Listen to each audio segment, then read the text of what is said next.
something that people don't think about, virtual worlds.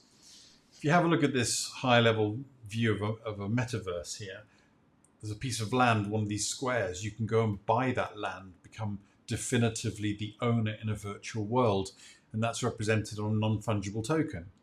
But it's not just the land, it's the buildings, the clothes you wear, the characters. You can have things like shopping malls there. You can invest in infrastructure, run trains, planes, etc.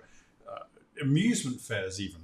So you can build this virtual environment, and each of these artifacts is represented by a non-fungible token, and your ownership is there. So bring that bit more to life. You've got major brands like Pepsi, Nike, and others are joining in these worlds and opening shops inside shopping centers, for example.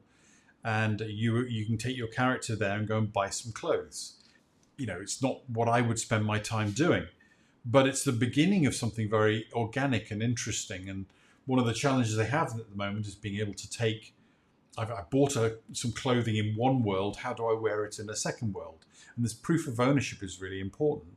And it allows you, once you get that portability right, your ownership of an asset can be transported between virtual environments.